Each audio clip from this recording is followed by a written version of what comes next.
Talk to you for the next few minutes about sympathetic nervous system heart rate and the continuum of cardiovascular disease from early risk to late complications. The outline is, again, looking at the cardiovascular continuum. We'll divide this into the sympathetic overdrive and then a focus on heart rate, which I think is often an underappreciated cardiovascular risk factor. So the slide's a little complex. Many of you may have seen this before. It's a model put together, as you see, published some 20 years ago, starting with risk factors on the left-hand side, and then progressing to target organ damage, morbidity, and mortality. And what we'll do is we'll explore the evidence that heart rate and beta blockers play a key role at many steps in this cardiovascular continuum. We'll be looking at some of the evidence for each of these, and as I talk, we'll be moving progressively from the left-hand side of risk to the right-hand side of clinical target organ damage and the related complications. Now, with regard to the nervous system, plays an important role in blood pressure regulation. On the right-hand side, you can see some of the connections of the nervous system that lead to changing the sympathetic, parasympathetic tone at the heart, kidney, blood vessels, and also some impact on the adrenal medulla. And through effects on the heart, blood vessels, and kidney can affect blood pressure regulation both in the short term as well as in the longer term. Certainly beta receptors being very important at the level of the heart, alpha receptors in terms of arterial and venous tone, and the kidney, both beta and alpha receptors important. The beta receptors in terms of activating the renin-angiotensin system, which itself can alter the threshold for pressure natriuresis, as well as the alpha receptors, when stimulated, seem to more directly impact the pressure level required to maintain sodium homeostasis. I'd like to advance the interaction between the sympathetic nervous system and the kidney in the next couple of slides. As you know, Dr. Arthur Guyton at the University of Mississippi did extensive modeling of the cardiovascular system with computers that he built in his own lab. And his analyses and modeling suggested that over the longer term, the kidney played a major role in blood pressure regulation through this pressure natriuresis mechanism. And that over the long term, anything that produces a long-term sustained increase in blood pressure must of necessity also raise that threshold for pressure natriuresis, or you'd end up with a prune. Dr. Brody and colleagues at the University of Iowa and others subsequently have shown that, in fact, the nervous system plays a critical role in volume-dependent models of hypertension. Without the participation of the nervous system, these volume-dependent models simply do not raise the blood pressure to the same extent. Just quickly, the anteroventricle third ventricle region is very important in renin-dependent and DOCA-SALT hypertension, and that several areas of the brain, in fact, showing that the nervous system has a critical role in volume-dependent models of hypertension. Without the participation, again, of the nervous system, these models are much less potent for raising blood pressure. Both elevations of blood pressure, mild elevations of blood pressure, as well as elevations of heart rate are predictive of future hypertension. These data come from a follow-up of military recruits showing that both an elevated heart rate as well as a transient or mild elevation in blood pressure increased the transition rate to future hypertension. The combination of both the elevated blood pressure and the mild or transient elevation in blood pressure predict the greatest transition to future hypertension, again confirming the role of tachycardia, a marker of an autonomic disturbance. Dr. Steve O'Julius at the University of Michigan showed the critical role of the nervous system at an early stage of heart rate in young to middle-aged individuals. In this slide, we're looking at cardiac output. Noticing that the early phase cardiac output is elevated. It falls more with beta blockade in the borderline hypertensives than the normotensive controls, but remains elevated. After then blocking the parasympathetic nervous system with atropine, notice cardiac output rises less in the borderline hypertension than normal controls, and there's no longer a significant difference. So both sympathetic overactivation as well as parasympathetic withdrawal play a role at this early phase. Dr. Essler and Julius then showed subsequently High-Renin being, again, a marker of neurogenic activation, as we say, with the beta receptors driving the renin levels. They showed that triple blockade with propranolol for the beta receptors, atropine for the parasympathetic nervous system, phentolamine for the alpha receptors, in fact, significantly lowered blood pressure only in the high-renin subset, a marker of neurogenic activation. The kidney, in fact, is connected to the nervous systems. If you infuse phenol into the artery, as seen here in an animal model, it significantly raises blood pressure, that orange line. If you then denervate the kidney, the white line, you block that response to intrarenal phenol, but the phenol can still raise the blood pressure by intraperitoneal injection. Both the arterial blood pressure on the top, and notice the plasma norepinephrine or the norepinephrine levels parallel what's going on with blood pressure, indicating again that this is a neurogenic response mediated by stimulation of renal afferents. So again, to summarize, the sympathetic nervous system and its kidney and blood pressure. The sympathetic nervous system can regulate blood pressure both in the short term and the long term through effects on heart rate, stroke volume, and total systemic resistance. And that also activation of the nervous system raises the threshold for pressure natriuresis, both by a direct effect on alpha receptors, indirectly by activating the renin-angiotensin system to produce sustained hypertension. In patients with renal disease, renal afferents can also activate the nervous system and contribute to long-term elevations of blood pressure. And that specific CNS lesions can prevent renin and volume-dependent hypertension in several animal models.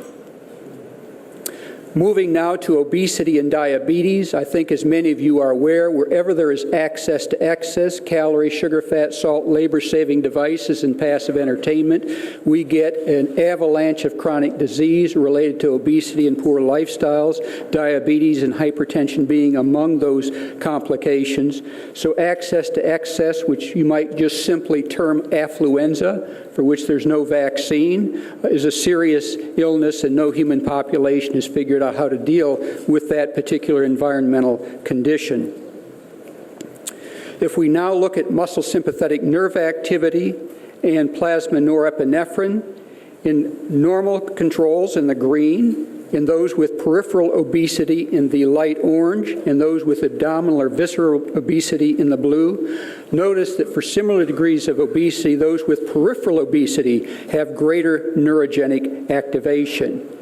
Looking at the right-hand side, also increases of muscle sympathetic nerve activity, greatest in the abdominally obese, as well as an insulin resistance index, greatest in the abdominally obese, which is why men often show the abnormalities of access to excess more quickly than do women. But women with visceral obesity show the same profile as men.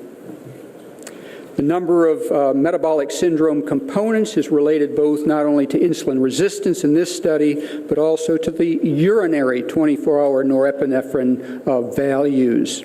Again, showing this connection between obesity, metabolic syndrome, and sympathetic activation. That is further confirmed in the next slide, where we see that compared to normal controls, both diabetes and essential hypertension raise muscle sympathetic nerve activity, and the combination of hypertension and diabetes is associated with the greatest neurogenic activation. Heart rate is both a predictor of future diabetes as well as mortality in diabetes. These data, I think, from the Chicago studies that Dr. Stamler was involved with many years ago, showing again heart rates in excess of 83 are significantly associated with increased incidence of diabetes as well as mortality from diabetes. Moving now into the target organ changes, we'll take a look at the role of the heart rate and the sympathetic nervous system in this progression.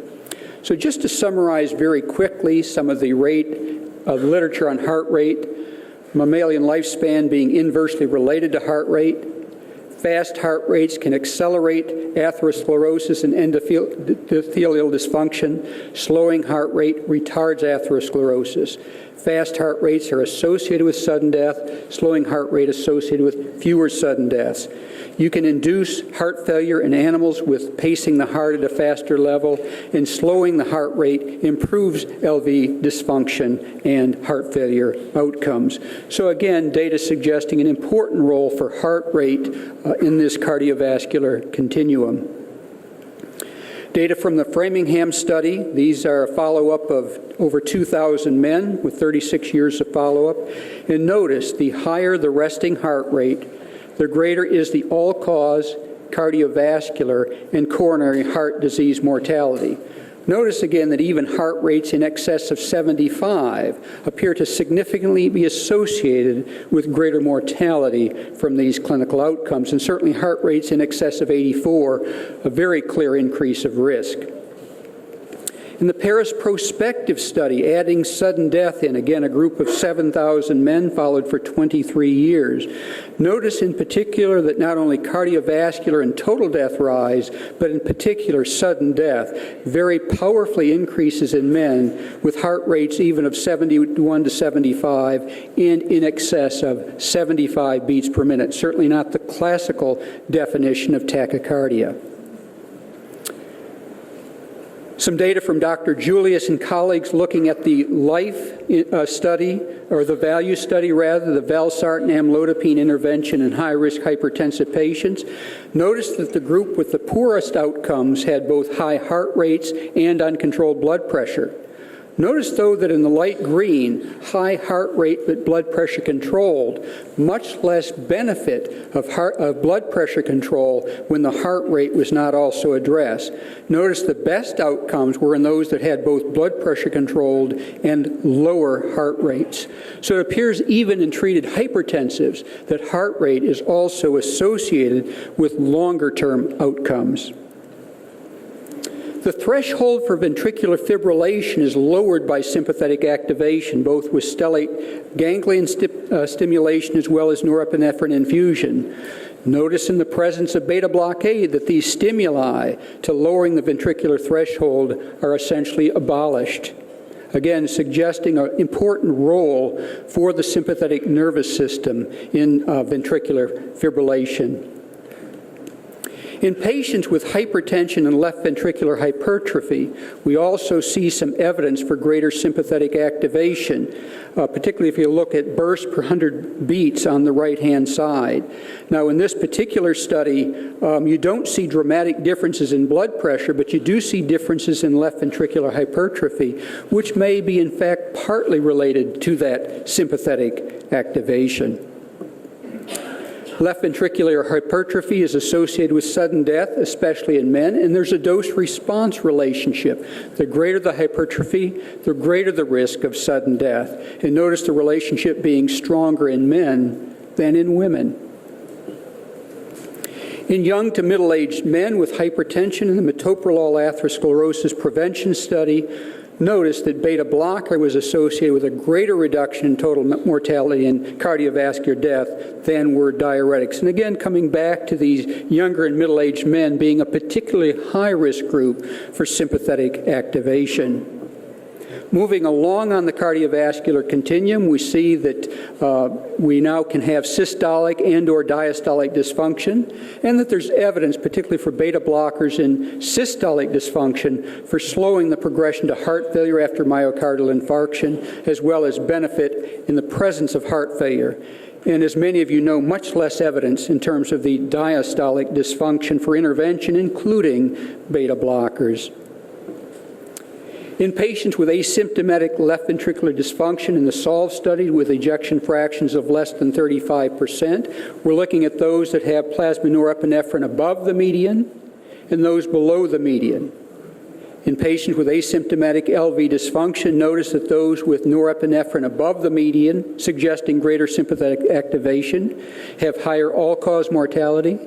cardiovascular mortality, death or hospitalization for heart failure, and other outcomes as shown on the bottom half of the slide. So again, evidence for greater sympathetic activation in the presence of LV dysfunction, identifying a particular high-risk subgroup. Many studies of beta blockers in patients with left ventricular dysfunction, so-called the HFrEF, or heart failure with reduced ejection fraction. Notice benefits in this example with the beta blocker carvedilol, which improves both the ejection fraction and reduces the left ventricular systolic mass and wall function disturbances. So again, in patients with HFrEF, benefit for beta blockers, which have been demonstrated now, as you know, in several studies with bisoprolol, metoprolol, and carvedilol in particular. Let me just say, in the presence of HFpEF, or the heart failure with preserved ejection fraction, this retrospective analysis of the Swedish National Registry of Heart Failure, where they included 19,000 patients, published in JAMA about 3 years ago, that in fact overall survival in patients with HFpEF was greater in those that had received beta blockers. As you see, overall, about a 27% reduction. When they did very tight propensity score matching, about a 7% advantage, which was still advantageous, but not to the same level of benefit that we typically see in heart failure with reduced ejection fraction. So less evidence even in this retrospective study in HFpEF than in HFrEF, but some evidence in this retrospective study for benefit even in those with preserved ejection fraction. So I've gone quickly through this cardiovascular progression. This occurs often over a period of 20 years or so, showing that the sympathetic nervous system and heart rate is a marker for sympathetic activation, and this reciprocal abnormality of both sympathetic activation, decreased parasympathetic tone, plays a role in the genesis of hypertension. In the presence of obesity and diabetes, these abnormalities seem to be even accentuated. That the sympathetic activation can play a role in ischemia, sudden death, as we've seen through many of the population-based studies, and suggestions that beta blockers are useful for slowing heart rate, reducing that risk of sudden death. Certainly in the setting of MI, where systolic dysfunction often follows over a period of time, beta blockers, of course, renin-angiotensin system blockers have been shown to be beneficial, but both heart rate and sympathetic activation playing a role in that progression, and evidence that blocking those beta receptors is beneficial. Once the systolic dysfunction is well established, the progression to heart failure is also reduced by slowing the heart rate, blocking the beta receptors. And once the heart failure is present, particularly the heart failure with reduced ejection fraction, the HFrEF, beta blockers are also important in reducing the risk of death, and particularly reducing the risk of sudden death. Less evidence, as I've said, for HFpEF, the heart failure with preserved ejection fraction, but some data now from the Swedish registry suggesting maybe some benefit even in the HFpEF patients. So I will stop here, Mr. Chairman, but simply to say there is a progression from cardiovascular risk factors to target organ damage and the clinical complications that appear to be dependent upon both sympathetic activation, elevated heart rate, and the interventions that can reverse or slow those activations of the nervous system and heart rate beneficial.